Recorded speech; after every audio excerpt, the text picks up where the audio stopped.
Hey everyone, and welcome to this explainer. Today, we are going to completely demystify mixed cost math so you can absolutely crush it on your upcoming accounting exams. If you've ever stared at a company's expense report and wondered how on earth you're supposed to untangle a cost that seems to fluctuate but also kind of stays the same, well, you are definitely in the right place. We're going to break down exactly how managerial accountants tackle this very problem using a couple of incredibly powerful but totally accessible tools. Here's our quick roadmap for today. First, we're decoding mixed costs. Then we'll dive into the simple regression formula. After that, we'll walk through the high-low method. And finally, we'll navigate some common exam traps. All right, let's jump right into Section 1, Decoding Mixed Costs. To solve any problem, we first need to understand exactly what we're actually looking at. So, let's talk about the manager's dilemma, why mixed costs are notoriously tricky to handle. What exactly is a mixed cost, which you might also hear called a semi-variable cost? Simply put, it's a cost that behaves like two completely different expenses bundled into one. Imagine a company rents a piece of machinery to speed up their production line. The rental agreement says they have to pay a flat fee every single year, regardless of how much they actually use the machine. But on top of that flat fee, they also have to pay an additional charge for every single unit they produce with it. That scenario brilliantly highlights our core issue. On one hand, you have a fixed portion, let's say a $150,000 flat machine rent. That cost honestly doesn't care if you produce 0 units or 10,000 units. You owe exactly $150,000 either way. On the other hand, you have the variable portion, say $1 per unit produced. This part fluctuates directly with your activity. To budget effectively and accurately predict future expenses, managers absolutely must separate this flat fixed fee from the per unit variable fee. You literally can't forecast your total costs for next year if these two numbers are just tangled up together. Moving right along, let's get into Section 2, the simple regression formula.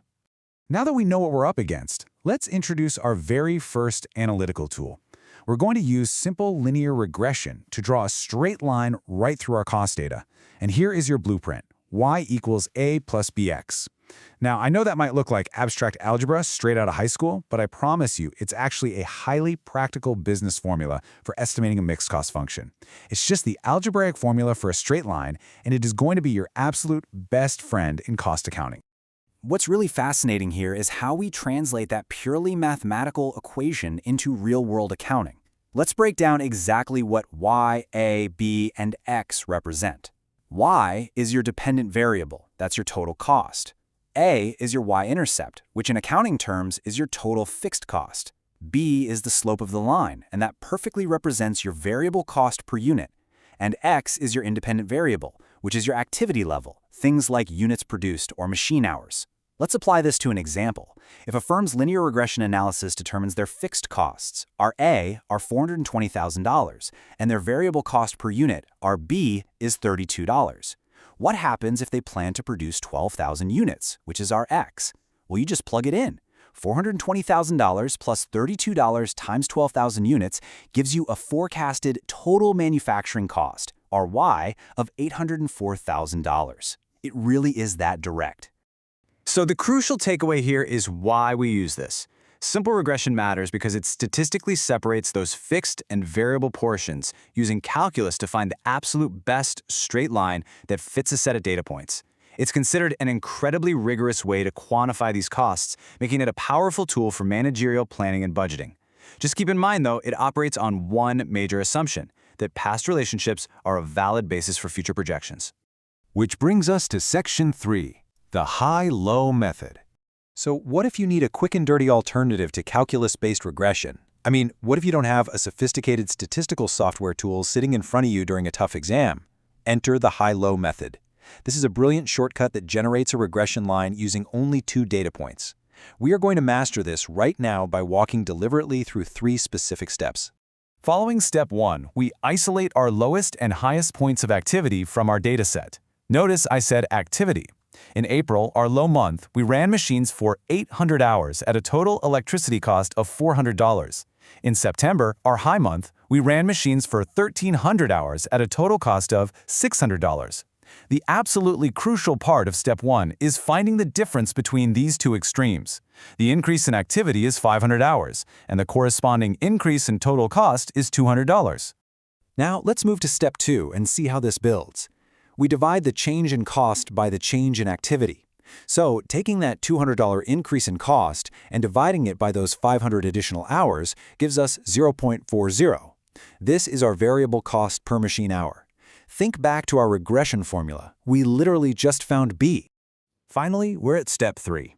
We plug that variable rate of 40 cents back into either our high or low month's data to solve for our fixed cost, the A in our equation. Let's just use the low month of April. April had 800 machine hours. 800 hours times our variable rate of 40 cents gives us a total variable cost of $320. Now, we already know April's total cost was $400. If we subtract the $320 variable portion from the $400 total, we are left with exactly $80. That $80 absolutely has to be our fixed cost. So we now have our completed mixed cost equation, y equals 80 plus 0.4x. It's elegant, it's simple, and it's highly testable. Almost done. Let's head into section 4, navigating common exam traps. Okay, you know the math, but now it is time for some insider tips to make sure you don't fall into common academic pitfalls. Exam writers love to test if you really understand the mechanics rather than just memorizing a process. I cannot emphasize this enough. This is the #1 mistake students make. When you're looking at a data set for the high-low method, always select your data points based on the activity level, the independent variable, and never just the dollar amount. Activity drives the cost, right? Not the other way around. If you pick the highest dollar amount, but it wasn't actually the month with the highest machine hours, your entire formula is going to be completely wrong right out of the gate. Furthermore, you really must remember this specific limitation of the high-low method for your exams. Because this method ignores all the data points in the middle and only uses 2 extreme endpoints, a single abnormal month can completely skew your formula. For example, if your high-activity month happened during a massive heat wave where the factory's air conditioning was running at 200% capacity, your electricity cost data is going to be severely distorted, and your resulting equation won't accurately predict a normal month at all. With simple regression and the high-low method now clearly structured in your mind, you are fully equipped to decode literally any mixed cost problem thrown your way. You understand the y equals a plus bx blueprint, and you know how to avoid the trap of selecting data based on cost rather than activity. But before we wrap up this explainer, I want to leave you with one final thought to ponder. Everything we just calculated relies on a business staying within what accountants call the relevant range. So, what happens to your perfectly calculated fixed and variable costs when your business absolutely explodes in growth and scales way beyond that expected range of activity? That is a complex reality of managerial accounting for sure, and it's definitely something to chew on as you continue your studies. Thanks so much for learning with me today, and best of luck on those exams.